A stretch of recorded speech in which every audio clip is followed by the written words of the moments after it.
السلام علیکم ورحمۃ اللہ وبرکاتہ۔ کیا حال ہے سب کا؟ نحمده ونصلی علی رسولہ الکریم، اما بعد فاعوذ باللہ من الشیطان الرجیم، بسم اللہ الرحمن الرحیم، رب اشرح لی صدری ویسر لی امری واحلل عقدۃ من لسانی یفقہوا قولی۔ کل جو کچھ ہم نے پڑھا تھا اس کے بارے میں کیا یاد رہا آپ کو، وہ بتائیے۔ گڈ، یہ یاد رہا کہ عصر کے بعد نہیں سونا، اور یہ صرف کل کے لیے نہیں بلکہ ہمیشہ کے لیے یاد رہے۔ جی، آپ اپنے سونے جاگنے کے اوقات کو منظم کرنا ہے۔ جو وقت اللہ نے سونے کے لیے رکھا ہے اس میں سونا ہے، اور جو جاگنے کے لیے رکھا ہے اس میں جاگنا ہے انشاءاللہ۔ سونے کو عبادت بنانا ہے، یعنی سونے کے اوقات کو ضائع نہیں کرنا، اور اس کے لیے وہ طریقے سیکھنے کہ جن سے وہ وقت عبادت بن جائے۔ جی، صبح نماز کے بعد نہیں سونا، یہ بھی اوقات کو منظم کرنے والی بات میں سے ہے۔ کوئی بھی چیز ہم اس وقت تک نہیں کر سکتے جب تک اللہ سبحانہ وتعالیٰ کی توفیق نہ ہو۔ جو بھی کام مشکل لگے اس میں فوراً اللہ سبحانہ وتعالیٰ کی طرف رجوع کریں، دعا کریں، اور اللہ کے لیے کیا مشکل ہے، ہمیشہ یہ کہا کرے کہ اللہ تعالیٰ میرے لیے مشکل ہے، آپ کے لیے کچھ مشکل نہیں، میں نہیں کر سکتی، آپ تو کر سکتے ہیں، آپ میرے لیے کر دیں۔ جی الحمدللہ، ٹھیک ہے، اس کو اور بھی آگے دیکھیں گے انشاءاللہ۔ تو بیسیکلی بات یہ ہوئی تھی کہ نیند اللہ سبحانہ وتعالیٰ کی نعمت ہے، اور نیند کا آنا اللہ کی نشانیوں میں سے ایک نشانی ہے، اور پھر اللہ سبحانہ وتعالیٰ نے ان نشانیوں پر غور و فکر کرنے کے لیے بھی کہا ہے ہم کو، اور پھر یہ کہ ہمیں عملی طور پر اپنے نیند اور بیداری کے اوقات کو منظم کرنا ہے، اور ان اوقات کو عبادت بنانا ہے۔ یہ کسی نے ایک ریسرچ بھیجی تھی کہ زیادہ رات گئے تک جاگنا بچوں کے دماغ کو کند کر دیتا ہے۔ یوکے میں 7 سال کی عمر کے 11,000 بچوں پر اسٹڈی کی گئی، 7 سال کی عمر کے 11,000 بچوں پر یہ ٹیسٹ کیا گیا، اور اس کے بعد یہ بات سامنے آئی، نمبر 1، جن بچوں کے رات کے سونے کے اوقات منظم نہیں ہوتے، یا وہ رات کو 9 بجے کے بعد سوتے ہیں، یعنی دیر سے سوتے ہیں، ان کی ریڈنگ اور میتھس میں کم سکور آتے ہیں۔ دوسری بات یہ سامنے آئی کہ نیند کی کمی قدرتی جسمانی ردم کو متاثر کرتی، جس کی وجہ سے ان کی لرننگ کی صلاحیت بھی کم ہو جاتی ہے، یعنی ایبلٹی کم ہو جاتی، ویکنس ہو جاتی ہے، اس میں یہ گراسپ نہیں کر پاتے ہوں گے نا پوری طرح۔ نمبر 3، یہ اثرات مجموعی طور پر لڑکیوں میں زیادہ تھے، مجھے لگتا ہے کہ عورتوں کو سونے کی زیادہ ضرورت ہوتی ہے۔ نمبر 4، یونیورسٹی کالج لندن کے پروفیسر جو اس ریسرچ کے لیڈ ہیں، ان کا کہنا تھا کہ سونے کے اوقات کا غیر منظم ہونا ایک کیوٹک فیملی سسٹم کو بھی ظاہر کرتا ہے، کہ اس فیملی میں کوئی ڈسپلن نہیں، جس کے اثرات ان کے بچوں میں دیکھے گئے۔ لیکن ان فیکٹرز کو نکال کر بھی سونے کے اوقات کے اثرات بہرحال باقی رہے، یعنی ان کا گھر کا سسٹم جو بھی ہے، لیکن اس میں جو بھی کیاس ہے، اور اگر ان کا کوئی ڈسپلن نہیں ہے، اور ان کی زندگی کا کوئی محور مقصد فوکس نہیں ہے، بس وہ اپنی خواہشات پہ جی رہے ہیں، تو بھی جو نیند کی کمی کے اثرات ہیں وہ بہرحال ان کے بچوں پر ہوتے۔ نہ صرف یہ کہ نمبر کم آتے ہیں، بلکہ مزاج اور شخصیت پر بھی بہت اثرات پڑتے ہیں، کیونکہ جس شخص کی نیند پوری نہیں ہوتی وہ کیا ہوگا، اریٹیٹڈ ہوگا۔ جب اریٹیٹڈ ہوگا تو کوئی اس سے چھوٹی سی بات بھی پوچھے گا تو اس کا جواب کیا ہوگا، ریئیکشن کیا ہوگا، سیدھا جواب نہیں ملے گا، اس کے اندر قوت برداشت ہی نہیں ہوگی۔ قوت تو قوت ہے نا، قوت برداشت کے لیے بھی قوت چاہیے نا، برداشت کرنے کے لیے بھی آپ کو ایک ہمت چاہیے، ورنہ آپ بات بھی برداشت نہیں کر سکیں گے تو زندگی کے بڑے بڑے بوجھ کیسے برداشت کر سکیں گے، پھر تو کچھ آسان نہیں ہوگا۔ پنجابی میں ایک لفظ ہوتا ہے چنک کر بولنا، سنا کبھی؟ کس کو پتا ہے چنک؟ یعنی کہ جس میں برداشت نہیں ہوتی، یعنی کسی نے چھوٹی سی بات پوچھی، جو معمولی سا سوال تھا، معمولی سی کوئری تھی، یا معمولی سی کوئی بات کی کسی نے، تو جواب میں ایک دم چیخ پڑنا، شاؤٹ کرنا۔ تو اس طرح کی کیفیات میں اور بھی کئی ریزنز ہوتی ہیں، لیکن ایک بہت بڑی وجہ نیند کی کمی، اور پھر نیند کی کمی سے چونکہ ڈائجسٹو سسٹم متاثر ہوتا ہے، اور پھر جب ڈائجسٹو سسٹم ٹھیک کام نہیں کرتا تو جسم کو پوری انرجی نہیں ملتی، جو ہم کھاتے ہیں وہ جسم کے لیے باعث سے قوت نہیں بنتی، جس کے نتیجے میں کسی کے اندر خون کی کمی ہو جاتی ہے، اور کسی کے اندر کسی اور وٹامن کی کمی ہو جاتی ہے، نتیجتاً پوری شخصیت متاثر ہوتی۔ سونا جو ہے وہ ہماری زندگی میں ایک بہت اہم مرکزی کردار ادا کرتا ہے پوری پرسنالٹی کو بیلنس کرنے کے لیے. پھر نمازوں میں جو کنسنٹریشن ہے، اسٹڈی کی کنسنٹریشن تو چھوڑیں، جو جنت الفردوس حاصل کرنے کے لیے ایک بہت اہم چیز ہے کہ والذین هم فی صلاتہم خاشعون، کہ وہ اپنی نمازوں میں خشوع اختیار کرتے ہیں. تو خشوع آ نہیں سکتا اور خشوع پوری طرح ہو نہیں سکتا اگر ہم تھکے ہوئے ہوں، اگر ہم بھوکے ہوں، اگر ہمارا کنسنٹریشن لیول اچھا نہ ہو. اور پھر جو سونے کے وقت کے اندر سونا ہوتا ہے وہ کم سونا بھی بہت ہو جاتا ہے، اور اگر اس کے بغیر ہم سوتے ہیں فطرت کے خلاف جا کر ایسے اوقات میں سوتے ہیں جب سونا نہیں چاہیے یا جب سونا حماقت ہے، تو پھر نتیجتاً کیا ہوگا؟ حماقت والے کام کرنے والے پھر کیا کہلاتے ہیں؟ احمق. جو لوگ راتوں کو وقت پر نہیں سوتے اور پھر دن کو بھی مسلسل کام کرتے رہتے ہیں، ان کے کاموں میں ایررز بہت ہوتے ہیں، اور وہ تو ایرر کر دیتے ہیں لیکن ان کی ایرر ان کی نہیں ہوتی، وہ ملٹی پلائی ہو جاتی. بہت سے لوگ اس سے افیکٹ ہوتے ہیں. چلیے نیکسٹ لیسن. فسبحان اللہ حین تمسون وحین تصبحون وجعلنا نومکم سباتا وجعلنا اللیل لباسا وجعلنا النہار معاشا ومن رحمته جعل لكم الليل والنهار لتسكنوا فيه ولتبتغوا من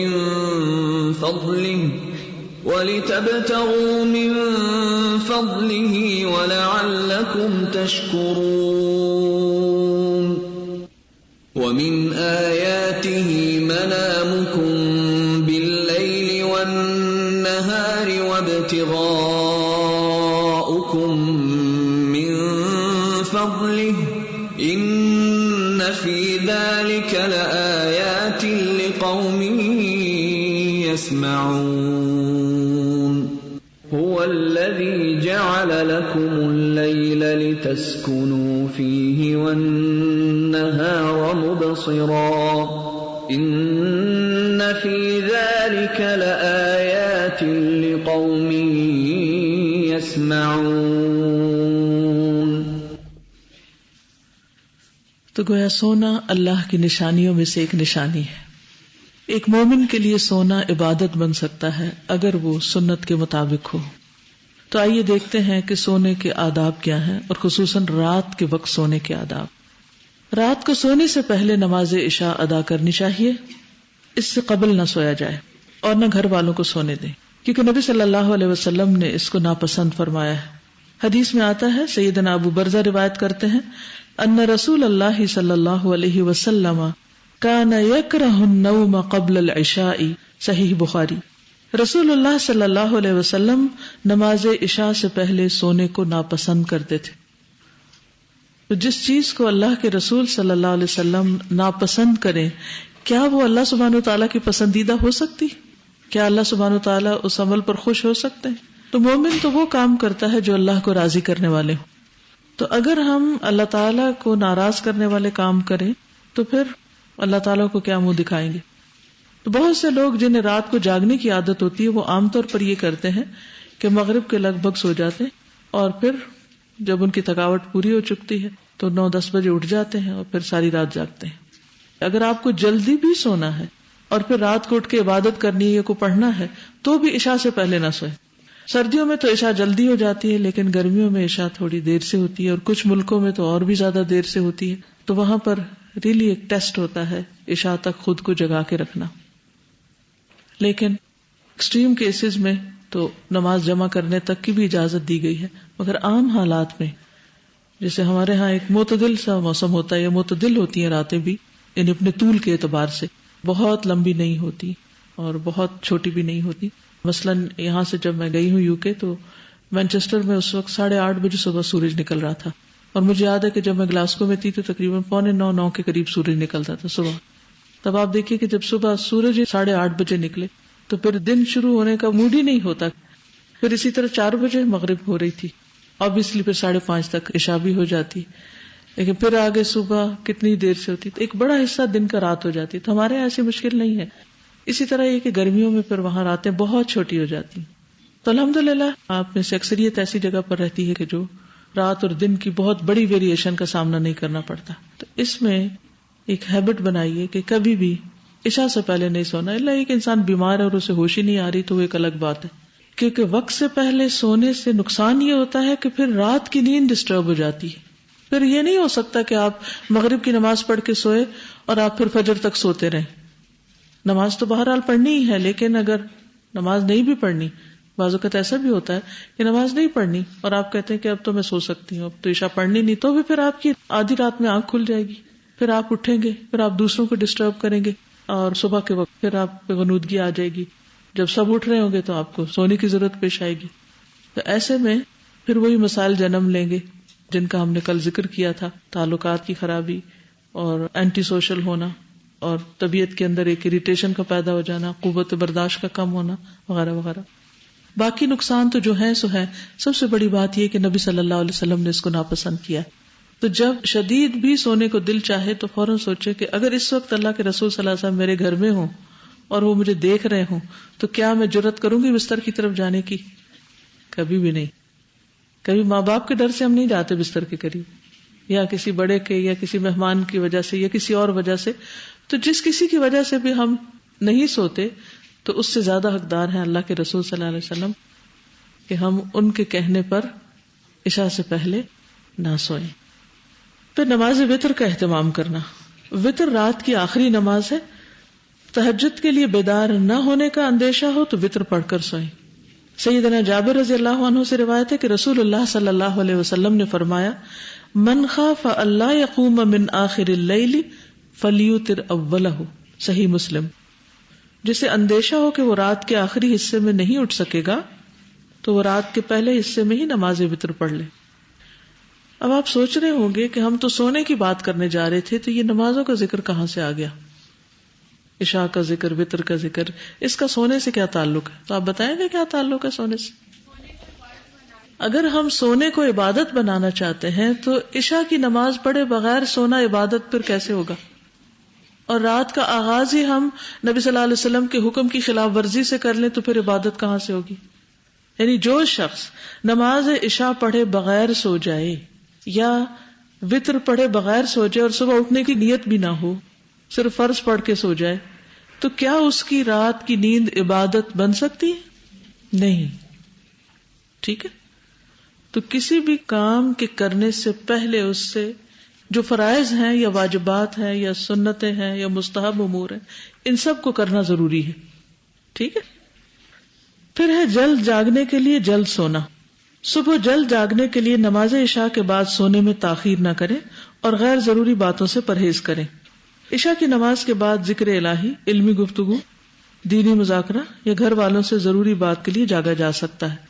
ایسا نہیں ہے کہ بالکل جاگنا منع ہے, یا اگر کوئی جاگ رہا ہے تو غلط کر رہا ہے یا کوئی حرام کام کا مرتکب ہو رہا ہے, ایسا نہیں ہے. اس میں اصل چیز کیا ہے کہ مفید کام ہو جو بھی کوئی کر رہا ہو.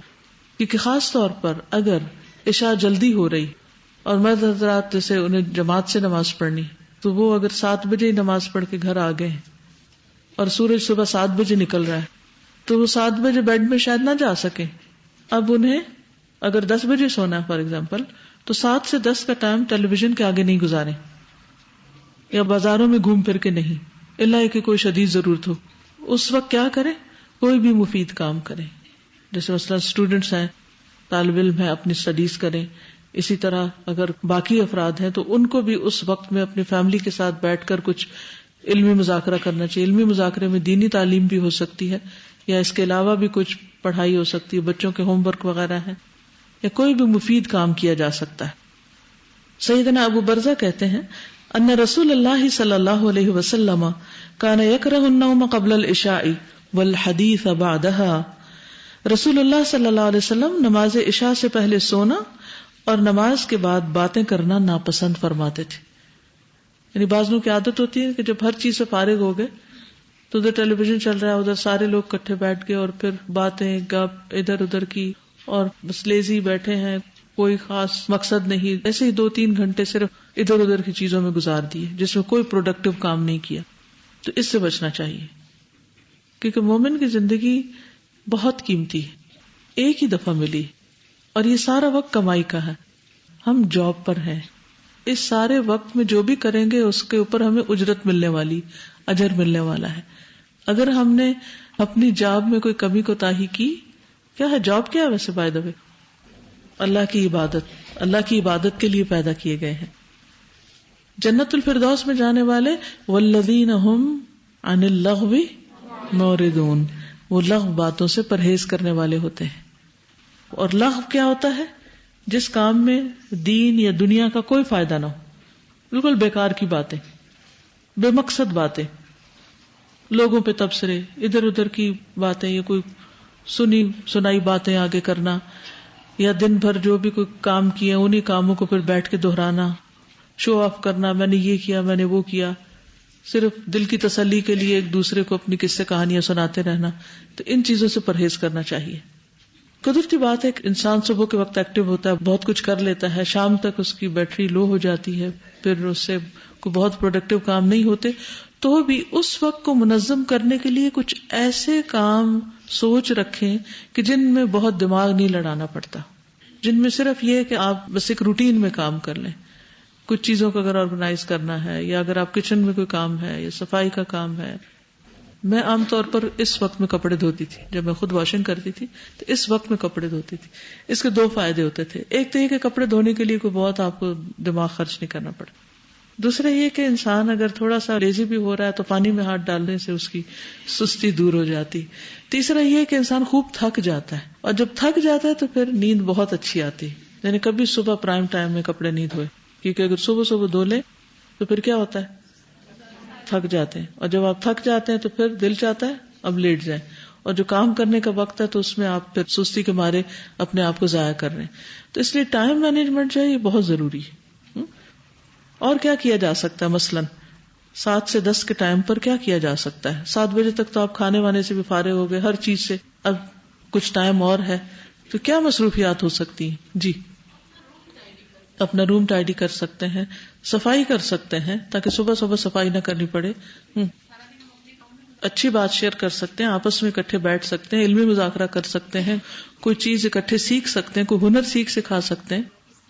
جی, نیٹنگ, استری, ریڈنگ. اکیلے ریڈنگ کریں گے تو جلدی نیند آ جائے گی. اگر آپ اپنے گھر والوں کے ساتھ مل کے کچھ کریں, یعنی ایک پڑھ رہا ہے دوسرا سن رہا ہے, تو اس میں پھر یہ کہ نیند کم آتی. اور کیا ہو سکتا ہے؟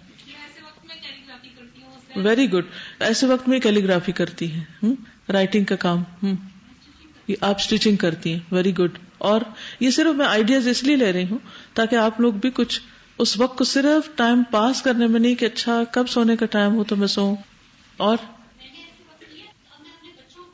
انہوں نے جو صورتیں حفظ کی ہیں یہ اپنے بچوں کو اس وقت اکٹھا کر کے ان کے ساتھ ان کو صورتیں حفظ کروا رہی ہیں.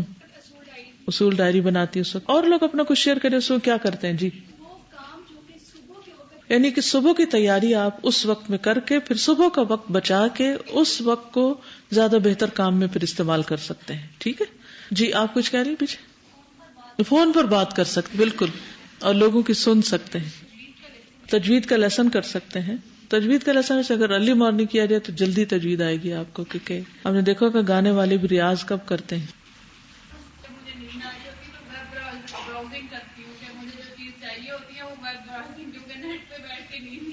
تو ہر شخص کا اپنا اپنا ایک طریقہ ہو سکتا ہے, لیکن یہ یاد رکھیے کہ ہر کام عبادت بن سکتا ہے اگر آپ کی نیت درست ہو, طریقہ درست ہو, اور آپ اس کو مناسب وقت کے اندر کر رہے ہوں. ٹھیک ہے, لیکن یہاں پر جو سیکھنے کی بات ہے وہ یہ کہ جلد جاگنے کے لیے جلد سونا ضروری ہے. اگر آپ چاہتے ہیں کہ صبح اٹھ سکیں تو پھر آپ کو اسی اعتبار سے اپنی نیند جتنی بھی آپ گھنٹے لیتے ہیں اس کو پورا کرنے کے لیے اتنے بجے تک سو جانا چاہیے. اور پھر اگر آپ ایک وقت مقرر کر لیں گے, اس کا فائدہ یہ ہوگا کہ اس وقت پر آپ کی باڈی خود بخود, یعنی باڈی کلاک بتانے لگے گی کہ سونے کا وقت ہو گیا, اور آپ سونے کے لیے تیار ہونے لگیں گے, یعنی جسم بھی سونے کے لیے تیار ہو جائے گا. ورنہ خاص طور پر جن لوگوں کو انسومنیا کی شکایت ہوتی, یعنی ان کو نیند جلدی نہیں آتی, اگر ان کے اوقات مقرر نہیں ہوتے تو پھر وہ مشکل میں آ جاتے ہیں. سونے جاگنے میں اعتدال اختیار کرنا. سونے جاگنے میں اعتدال اختیار کرنا ضروری ہے تاکہ عبادت بھی اچھی طرح ہو سکے اور جسم کو آرام بھی مل سکے. ساری رات جاگنا یا رات کو دیر تک جاگتے رہنا دین و دنیا دونوں کے لیے نقصان دہ ہے. عبداللہ ابن عمر کہتے ہیں دخل علی رسول اللہ صلی اللہ علیہ وسلم وقال الم اخبر انک تقوم اللیل وتصوم النہار قلت بلا قال فلا تفعل قم ونم وصم وافطر فان لجسدک علیک حقا. صحیح البخاری. حضرت عبداللہ بن عمر کہتے ہیں کہ رسول اللہ صلی اللہ علیہ وسلم میرے پاس تشریف لائے اور فرمایا کیا میں درست خبر دیا گیا ہوں کہ تم رات بھر عبادت کرتے ہو اور دن میں روزہ رکھتے ہو؟ میں نے کہا کہ جی ہاں. آپ نے فرمایا ایسا نہ کرو، قیام بھی کرو، سویا بھی کرو، روزے بھی رکھو اور روزے کے بغیر بھی رہو، کیونکہ بے شک تمہارے جسم کا تم پر حق ہے. یعنی ساری رات جاگنا عبادت نہیں ہے، نبی صلی اللہ علیہ وسلم کی سنت میں سے نہیں ہے. آپ سے یہ ثابت نہیں کہ کبھی آپ ساری رات جاگے ہوں. نبی صلی اللہ علیہ وسلم نے سلمان فارسی اور ابو درداء میں بھائی چارہ کرایا. ایک مرتبہ سلمان ابو درداء رضی اللہ تعالیٰ عنہما سے ملاقات کے لیے گئے. جب رات ہوئی تو ابو درداء عبادت کے لیے اٹھے.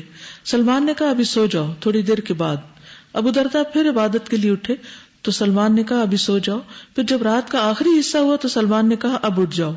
چنانچہ دونوں نے نماز پڑھی. اس کے بعد سلمان نے کہا تمہارے رب کا تم پر حق ہے، تمہارے نفس کا تم پر حق ہے، تمہاری بیوی کا تم پر حق ہے، تو ہر حق والے کو اس کا حق دو. پھر وہ نبی کریم صلی اللہ علیہ وسلم کی خدمت میں حاضر ہوئے اور اس بات کا تذکرہ کیا تو نبی صلی اللہ علیہ وسلم نے فرمایا کہ سلمان نے سچ کہا. ایک لسٹ بنائیے جس میں آپ اس بات کو نوٹ کیجیے کہ آپ پر کس کس کا حق ہے. اگر آپ کے والدین آپ کے ساتھ ہیں تو ظاہر ہے ان کا حق ہے، اگر وہ نہیں ہے تو پھر اس طرح حق نہیں ہوگا. اسی طرح اگر آپ کے بچے آپ کے ساتھ ہیں تو ان کا آپ پر حق ہے، اور اگر اب بچے بڑے ہو چکے ہیں یا بچے نہیں ہیں تو ان کا حق نہیں ہے. اسی طرح اور آپ کی کیا ایسی مصروفیات ہیں یا آپ کا انٹریکشن کن لوگوں کے ساتھ ہے تو کس کس کا آپ پر حق ہے. مثلا اگر آپ ایک ٹیچر ہیں تو آپ کے طالب علموں کا آپ پر حق ہے کہ آپ ان کو پڑھانے کے لیے، سکھانے کے لیے، ان کے کاموں کے لیے اپنے آپ کو پریپیئر کریں. اور وہ کام صرف کلاس روم کی حد تک نہیں ہوتا، یہ صرف اسکول میں نہیں ہوتا، بلکہ اسے گھر جا کر بھی آپ کو کرنا پڑتا ہے.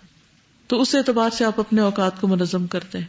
اگر آپ کے بچے بہت چھوٹے ہیں، چھوٹے چھوٹے بچوں کی امی ہیں آپ، تو اس صورت میں آپ کی ذمہ داریاں مختلف ہیں، ان کا آپ پر حق ہے. تو وہ کون کون لوگ ہیں آپ کے چاروں طرف کہ جن کا آپ پر حق ہے، اور ان کا حق ادا کرنے کے لیے آپ نے کون سے اوقات مقرر کر رکھے ہیں. یہ بہت ضروری، کیونکہ اگر آپ اوقات مقرر کر لیں گے تو اس سے آپ کے اوپر پریشر نہیں آئے گا، آپ سٹریس میں نہیں آئیں گے، کیونکہ آپ کو یہ معلوم ہوگا کہ کس کا کس وقت حق ہے. ورنہ تو انسان ہر وقت ہر ایک کا حق ادا کرتا رہے تو بھی مشکل ہے، یہ پاسبل نہیں ہوتا.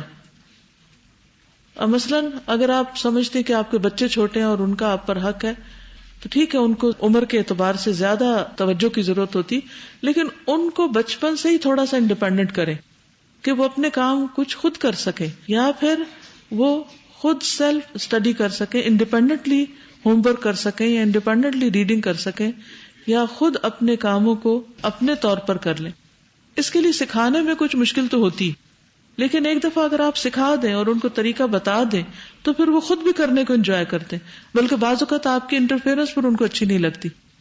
تو ہمیشہ یہ کوشش کریں کہ کوئی آپ پر ڈپینڈنٹ نہ ہو. آپ دوسروں کے کام ضرور آئیں لیکن مجبوری نہ بن جائیں. اس لیے کاموں کو احسن طریقے سے ڈیلیگیٹ کرنا سیکھیں. اگر آپ یکسوئی سے اللہ تعالیٰ کی عبادت کرنا چاہتے ہیں یا اپنی زندگی میں آپ کی اپنی صلاحیت کے مطابق آپ کو کچھ کام کرنے ہیں، اپنی صلاحیتوں کو بہتر طور پر استعمال کرنا ہے، تو اس صورت میں بہت ضروری ہے کہ آپ لوگوں کو اپنے اوپر ڈپینڈ نہ کرنے دیں، ورنہ آپ اپنے لیے کچھ نہیں کر سکیں گے. کچھ چیزیں نفس پہ بڑی بھاری ہوتی ہیں لیکن ان میں بھی ڈسپلن کرنا پڑتا ہے کیونکہ وہ انہی کے فائدے میں ہوتی. جیسے ایک دودھ چھڑانے کا مرحلہ بڑا مشکل ہوتا ہے، لیکن کیوں چھڑانے کے لیے کہا گیا؟ یعنی کسی اور ریلیجن میں یہ نہیں، لیکن اسلام میں ایک لائن کھینچ دی، لیکن اس سے آگے نہیں، بس خلاص. اور جنہوں نے اپنے گھروں میں یا جو خود مائیں ہیں انہوں نے دیکھا ہوگا کہ وہ مرحلہ ماں کے لیے بھی اور بچے کے لیے بھی ایک بڑا ہی مشکل مرحلہ ہوتا ہے، اور اس میں بچہ بھی رو رہا ہوتا ہے اور بعض اوقات ماں بھی رو رہی ہوتی ہے، لیکن دونوں کو ہی برداشت کرنا پڑتا ہے اور اس میں دونوں ہی کی بھلائی ہوتی ہے. کیونکہ اگر بچہ اس حد سے زیادہ دودھ پیتا چلا جائے تو پھر کیا ہوتا ہے، وہ دوسری غذا نہیں لے سکے گا، اور ماں کے لیے فزیکلی بھی ٹھیک نہیں ہے کہ وہ ایک وقت سے زیادہ کیلشیم ٹرانسفر کرتی رہے دوسرے کو. کچھ چیزیں مشکل ضرور ہوتی ہیں لیکن امپاسبل نہیں ہوتی. جی اصل میں یہ سارے امتحان ہوتے ہیں ہمارے لیے, اور محبتوں کے امتحان سب سے مشکل ہوتے ہیں کیونکہ ہمارا اپنا دل بھی نہیں چاہ رہا ہوتا کہ چھوٹے. جی یہ بات سمجھ آئی, یعنی دوسروں کو اپنے اوپر ایک حد سے زیادہ ڈیپینڈ نہ کرنے دیں. ٹھیک ہے, جیسے اس روز یہ بتا رہی تھی کہ بعض اوقات یہ دوسروں کی کاؤنسلنگ کرتے ہیں تو لوگ پھر ایموشنلی ان کے اوپر ڈیپینڈ کرنے لگتے ہیں. تو اس میں پھر یہ ہوتا ہے کہ دوسرا شخص جو ہوتا ہے وہ کبھی انڈیپینڈنٹلی خود اپنی لائف کے بارے میں ڈیسائیڈ نہیں کر سکتا, اور الٹیمیٹلی آپ پر سب سے بڑی رسپانسبلٹی خود اپنی ہے. یعنی ہم دوسروں کے بھی رسپانسبل ہیں لیکن ہم اس سے زیادہ خود اپنے بھی رسپانسبل ہیں کہ ہمیں اپنے فرائض بھی پورے کرنے ہیں. ہمیں اللہ نے جو صلاحیتیں دی ہیں ان کو بھی استعمال کرنا ہے. ہمیں دوسروں کو امپاور کرنا ہے. جس سے بھی ہم محبت کرتے ہیں, جس کو بھی ہم چاہتے ہیں یا اس کی خیر چاہتے ہیں یا اس کو گرو کرتے دیکھنا چاہتے ہیں, تو اس کو امپاور کریں. امپاور کرنے کا مطلب یہ ہے کہ دوسرے کو اپنے ہاتھ سے کھانا سکھا دیں, اس کو وہ ٹولز دے دیں یا اس کو وہ ذرائع دے دیں کہ جس سے وہ اپنے لیے خود کچھ کما سکے. مثلا ایک شخص کو آپ مدد دیتے رہتے ہیں, صدقہ خیرات دیتے رہتے ہیں, کیا ہوگا؟ وہ آپ پر ڈیپینڈنٹ رہے گا. لیکن اگر آپ اس کو کمانا سکھا دیں گے تو یہ کیا ہوگا؟ اس کو امپاور کرنا. ٹھیک, تو ہمیں دوسروں کو امپاور کرنا ہے. یہ نہیں کہ پاور ساری اپنے ہاتھ میں رکھے اور اس کو اپنا غلام بنا کے رکھے. عام طور پر یہ طریقہ ہوتا ہے کہ ہم کیا چاہتے ہیں کہ کنٹرول ہمارے پاس رہے. جو لوگ بھی کام ڈیلیگیٹ نہیں کرتے وہ دراصل اس بیماری کا شکار ہوتے ہیں. تو کسی بھی فیلڈ میں, چاہے آپ گھر میں ہیں, چاہے آپ جاب پر ہیں, چاہے آپ ٹیچر ہیں ایون, تو اس میں کیا ہے کہ دوسروں کو ایسے ٹولز دے دیں کہ جس سے وہ آگے پھر اپنے پاؤں پہ کھڑے ہو سکیں. جی میں اس کو پورا کر کے کبھی بھی نہیں دیتی تھی. میں کہتی تھی یہ میں بنا دیتی ہوں آئیڈیا, اس کو خود بناؤ, خود کلر کرو. اب وہ ماشاء اللہ فورتھ میں اور اس کی ڈرائنگ ایسی ہے ماشاء اللہ, نیٹنس سب کچھ اس بات ہے. جی یہ آپ نے اس کو کیا کیا, امپاور کر دیا نا کہ وہ خود کر سکتی. میرے گھر میں اس کی بہت بڑی مثال ہے. میری چھوٹی سسٹر ہے جس کو پولیو, تو وہ اپنا کام مطلب خود نہیں کرتی تھی, لیکن جب سے ماما نے برانچ کا اسٹارٹ کیا تو ماما اس کو روٹین کی, حالانکہ فری ہوتی تھی لیکن پھر بھی بنا کے نہیں دیتی تھی. کہتی تھی کہ جب میں گھر نہیں ہوں گی تو پھر یہ کیسے بنا کے کھائے گی, اور الحمدللہ آپ وہ روٹی بنا بھی لیتی ہے اور دوسروں کو بھی بنا کے دیتی ہے. الحمدللہ. تو اس سے اس کو کتنی خوشی ہوتی ہوگی کہ اسے کچھ کرنا آ گیا, ورنہ ہائے بیچارہ, ہائے مسکین. تو اس لیے جو لوگ دین کا کام بھی کرنا چاہتے ہیں نا, تو اگر وہ سارے کام اپنے ذمہ لے لیں گے نا تو کچھ نہیں کر پائیں گے, وہ ان سے نپٹیں گے ہی نہیں. تو اس میں بھی آپ کے لیے اجر ہے, دوسروں کو امپاور کرنے میں بھی اجر ہے. الدال علی الخیر کفاعلہ. ٹھیک ہے, آگے چلتے ہیں. بغیر منڈیر کی چھت پر نہ سونا. تازہ ہوا والی جگہ پر سونا صحت کے لیے بہترین ہے. اس مقصد کے لیے اگر کھلی چھت پر سونا ہو تو اس کے گرد چار دیواری کا ہونا ضروری ہے. گرمیوں میں جو لوگ سوتے ہیں باہر. سیدنا علی بن شیبان سے روایت ہے کہ رسول اللہ صلی اللہ علیہ وسلم نے فرمایا, من بات علی ظہر بیت لیس علیہ حجار فقد برئت منہ الذمہ. جو شخص ایسی چھت پر سوئے جس کے گرد کوئی منڈیر نہ ہو تو اس کا ذمہ اٹھ گیا, یعنی وہ خود اپنا ذمہ دار ہے. پھر بعض لوگوں کو نیند میں چلنے کی عادت ہوتی, بغیر منڈیر کی چھت پر سونے سے انہیں نقصان پہنچ سکتا ہے, یعنی وہ سوتے سوتے چھت سے نیچے اتر سکتے ہیں یا گر سکتے ہیں. آپ میں سے تو نہیں کسی کو سوتے ہوئے چلنے کی عادت؟ الحمدللہ. یہ بھی اللہ کا شکر ادا کریں, کیونکہ سوتے ہوئے کچھ لوگ بولتے ہیں اور وہ اپنے راز اگل دیتے ہیں, کچھ لوگ چلنے لگ جاتے ہیں. تو کبھی ہم نے ان نعمتوں پر غور کیا اور ان پر شکر ادا کیا کہ ہم ایک سکون کی نیند سو لیتے ہیں اور ہماری نیند میں کوئی خلل نہیں. بعض لوگوں کو سلیپ ایپنیا ہوتا ہے, معلوم ہے آپ کو کیا ہوتا ہے وہ؟ سلیپ ایپنیا میں سوتے سوتے سانس رک جاتی ہے اور پھر جب باڈی میں کافی کاربن ڈائی آکسائڈ جمع ہوتی ہے پھر اچانک ان کو سانس آتی ہے ایک جھٹکے کے ساتھ, تو یہ بھی صحت کے لیے بہت ہی نقصان دہ ہوتی ہے. خطرناک چیز ہے نا, دم بھی گھٹ سکتا ہے. کہ آپ دیکھیں نا کہ آپ کو سانس آ نہیں رہا اور اچانک آپ پھر, تو آپ نے دیکھو کبھی جھٹکے لگ رہے ہوتے نیند میں, کبھی لگے کسی کو؟ تھوڑا بہت تو ٹھیک ہے, لیکن اگر یہ بڑھ جائے تو پھر ٹھیک نہیں. ٹھیک ہے, خیر اس کی دوا بھی ہوتی ہے ہومیوپیتھک میں. لیکن میرا کہنے کا مطلب اور اس مثال کے دینے کا مقصد یہاں پر یہ ہے, جو لوگ ان ساری مشکلات کے بغیر سو جاتے ہیں، ان پر اللہ سبحانہ و تعالیٰ کا کتنا بڑا کرم ہے اور کس قدر شکر ادا کرنے کی ضرورت ہے. پھر سوتے ہوئے بسم اللہ پڑھ کر دروازے بند کریں. سونے سے قبل گھر کے دروازے بند کرتے وقت بسم اللہ پڑھیں. سیدنا جابر بن عبداللہ فرماتے ہیں کہ رسول اللہ صلی اللہ علیہ وسلم نے فرمایا اغلق الابواب واذکروا اسم اللہ فإن الشیطان لا یفتح بابا مغلقا. دروازوں کو بند کر لیا کرو اور اللہ کا نام لے لیا کرو کیونکہ شیطان بند دروازے نہیں کھول سکتا. ویسے بھی اللہ کا نام لینا کسی بھی کام سے پہلے اس کام کو بابرکت کر دیتا ہے. اس کی دلیل کیا ہے؟ یہ جو میں نے بات کہی ہے کہ کسی بھی کام سے پہلے اللہ کا نام لینا اس کام میں برکت ڈال دیتا ہے. شاباش. تبارک اسم ربک ذو الجلال والاکرام. اللہ سبحانہ و تعالیٰ کا نام بابرکت ہے اور اللہ کا نام جہاں بھی لیں گے، جس چیز پر بھی لیں گے، اس میں سے خیر ہی خیر نکلے گی. تو اب کمرے کا دروازہ بند کرنا ہو یا گھر کا کرنا ہو، جب بھی آپ دروازہ بند کریں تو بسم اللہ پڑھ لیں. آگ بجھا دینا. سونے سے پہلے گیس اور بجلی کے آلات احتیاط سے بند کر دیں. سیدنا سالم اپنے والد سے روایت کرتے ہیں کہ رسول اللہ صلی اللہ علیہ وسلم نے فرمایا لا تترکوا النار فی بیوتکم حین تنامون. جس وقت تم سو رہے ہوتے ہو تو اپنے گھروں میں آگ کو جلتا ہوا نہ چھوڑو، خصوصاً جو لکڑیوں وغیرہ کی آگ ہوتی اور دوسری بھی. سیدنا ابو موسیٰ اشعری نے بیان کیا کہ مدینہ منورہ میں ایک گھر رات کے وقت جل گیا. رسول اللہ صلی اللہ علیہ وسلم کو اس کے متعلق بتایا گیا تو آپ نے فرمایا ان هذه النار انما هي عدو لكم فاذا نمتم فاطفئوها عنكم. بے شک یہ آگ تمہاری دشمن ہے، اس لیے جب تم سونے لگو تو اسے بجھا دیا کرو. سیدنا جابر سے روایت ہے رسول اللہ صلی اللہ علیہ وسلم نے فرمایا اطفئوا المصابیح عند الرقاد فإن الفویسقة ربما اشترت الفتیلة فأحرقت اہل البیت. صحیح البخاری.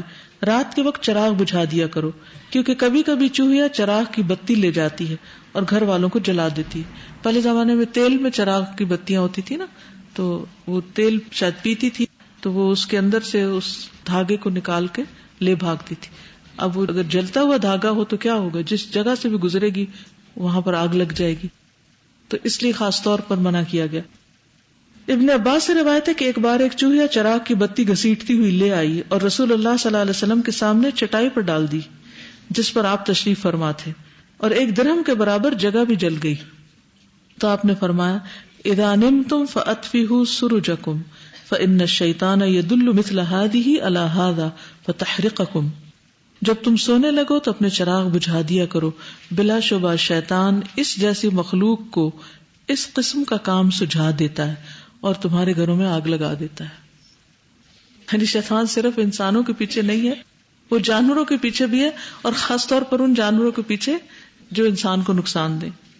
دشمن جو ہے، دشمن تو ہر وار کرے گا، ہر طریقے سے کرے گا، کبھی خود سامنے آ کے کرے گا، کبھی کسی اور سے وار کروائے گا. آج کل کے دور میں مثلاً کیا ہو سکتا ہے، کیا بند کرنا چاہیے؟ Heaters, gas heaters. کیونکہ گیس چلی گئی اور ہیٹر بجھ گیا اور دوبارہ آئی اور ہیٹر جلا نہیں تو کیا ہوگا؟ کتنی آپ نے ایکسیڈنٹس ایسے سنے ہوں گے کہ جس میں ڈیتھس ہو گئی لوگوں کی. اور کیا بند کر دینا چاہیے رات؟ الیکٹرک ہیٹرز بھی. وہ کیوں؟ شارٹ سرکٹ ہو سکتا ہے اور اس کے اوپر کوئی کپڑا گر سکتا ہے اور اس سے آگ لگ سکتی ہے. جی، بعض اوقات مچھروں کے لیے کوئل لگاتے ہیں، وہ بھی ٹھیک نہیں ہوتا. استری تو ویسے ہی بند کر دینی چاہیے، بجلی کا بل بہت زیادہ آ رہا ہے.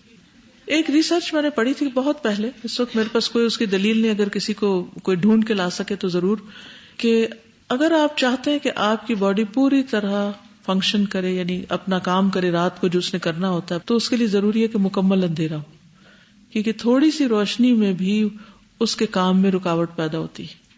تحقیق مزید کر لیجئے، لیکن یہ ایک حقیقت ہے کہ جس وقت روشنی ہو رہی ہوتی ہے اس وقت ہماری نیند، یعنی ڈیپ سلیپ میں ہم نہیں جاتے، ہمارا برین پوری طرح ریسٹ نہیں کرتا.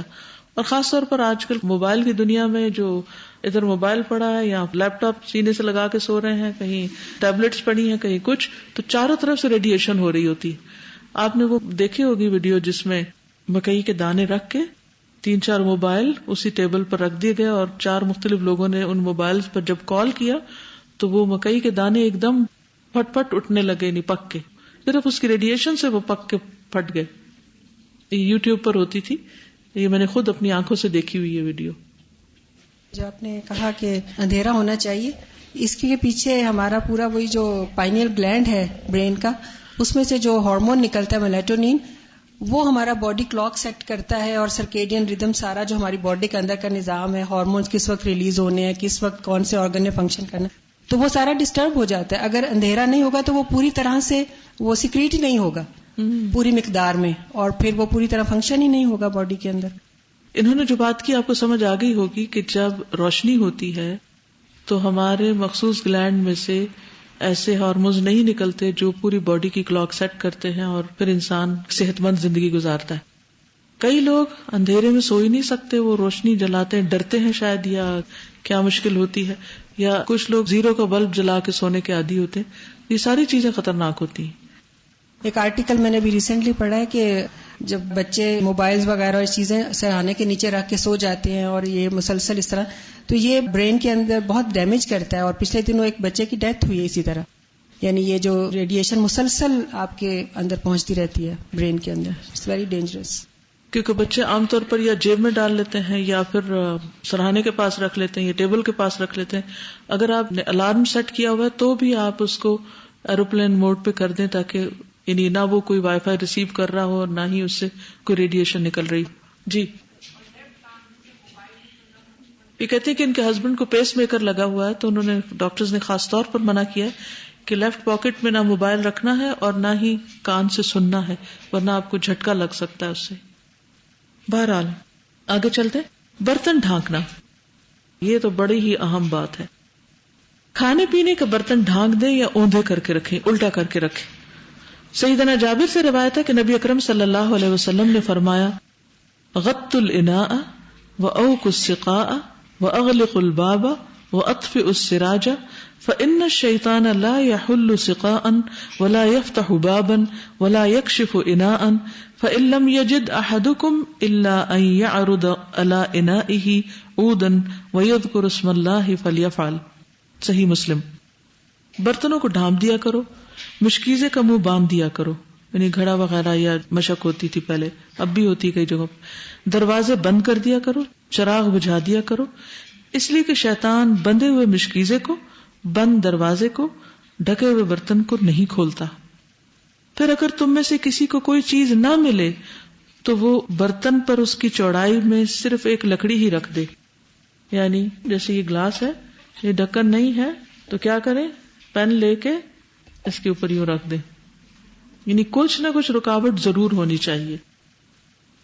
پھر اگر تم میں سے کسی کو کوئی چیز نہ ملے تو وہ برتن پر اس کی چوڑائی میں صرف ایک لکڑی ہی رکھ دے اور اللہ تعالیٰ کا نام لے لے، تو اسے ایسا ہی کرنا چاہیے، یعنی بسم اللہ پڑھ کر رکھے.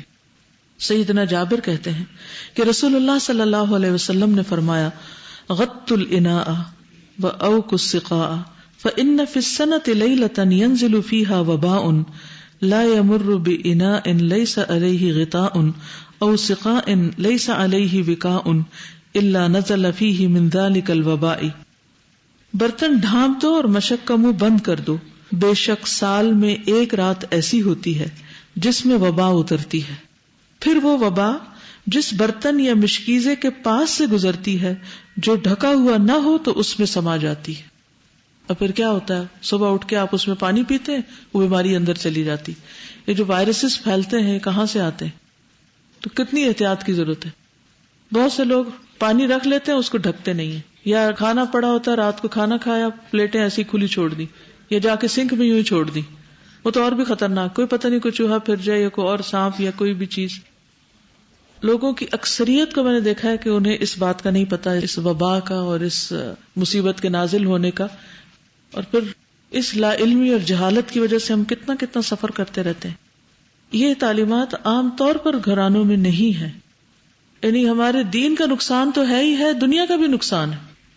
تو یاد رہے گی یہ بات انشاءاللہ. وضو کا پانی اور مسواک تیار کر کے سونے سے قبل جائزہ لے لیں کہ صبح وضو اور طہارت کے لیے ٹینکی میں کافی پانی موجود ہے. سیدنا سعد بن ہشام سے روایت ہے کہ سیدہ عائشہ نے رسول اللہ صلی اللہ علیہ وسلم کے وطر کے متعلق بیان کرتے ہوئے فرمایا کہ کننا نعد لہ سواکہ و طہورہ، ہم آپ کے لیے مسواک اور وضو کا پانی تیار کر کے رکھ دیتے تھے تاکہ صبح دیر نہ ہو. ابھی جو بات ہو رہی تھی نا کہ رات کے اوقات میں کیا کام کرے، تو یہ کہ صبح کی تیاری کر کے رکھے، یہی سند سے ثابت. ورنہ اگر صبح مسواک ڈھونڈنے میں لگ گئے، پانی بھرنے میں لگ گئے، تو جو نماز کا اول وقت ہوگا وہ چلا جائے گا یا تہجد کا وقت ختم ہو جائے گا. ایون اگر آپ کو صبح اگر شاور لینا ہے تو کپڑے آپ کے پہلے سے ہی تیار ہوں، صبح نہ ڈھونڈنا شروع کریں. سیدنا ابن عمر سے مروی ہے نبی صلی اللہ علیہ وسلم کے پاس سوتے وقت بھی مسواک ہوتی تھی، اور جب آپ بیدار ہوتے تو سب سے پہلے مسواک کرتے تھے. باوضو سونا، بستر پر جانے سے پہلے وضو کر لیں. رسول اللہ صلی اللہ علیہ وسلم نے سیدنا براء ابن عازب کو نصیحت کی، اذا اتیت مضجعک فتودع وضوءک للصلاۃ. صحیح البخاری. جب تم اپنے بستر پر جانے لگو تو اسی طرح وضو کر لیا کرو جس طرح تم نماز کے لیے وضو کرتے ہو. سیدنا ابن عمر سے روایت ہے کہ رسول اللہ صلی اللہ علیہ وسلم نے فرمایا، من بات طاہرا بات فی شعارہ ملک لا یستيقظ ساعة من اللیل الا قال الملک اللہم اغفر لعبدک فلان فانہ بات طاہرا. جو شخص رات کو باوضو سوتا ہے اس کے بستر میں فرشتہ رات گزارتا ہے. کتنے مزے کی بات. جب وہ رات کی کسی گھڑی میں بیدار ہوتا ہے تو فرشتہ کہتا ہے، اے اللہ اپنے فلاں بندے کو معاف کر دے کیونکہ وہ باوضو سویا ہے. اذان کا جواب دیتے جائیں اور دعائیں مانگتے جائیں اور صفیں تیار کر لیں نماز کے لیے. سبحانک اللہم و بحمدک اشہد ان لا الہ الا انت استغفرک و اتوب الیک. السلام علیکم و رحمۃ اللہ وبرکاتہ.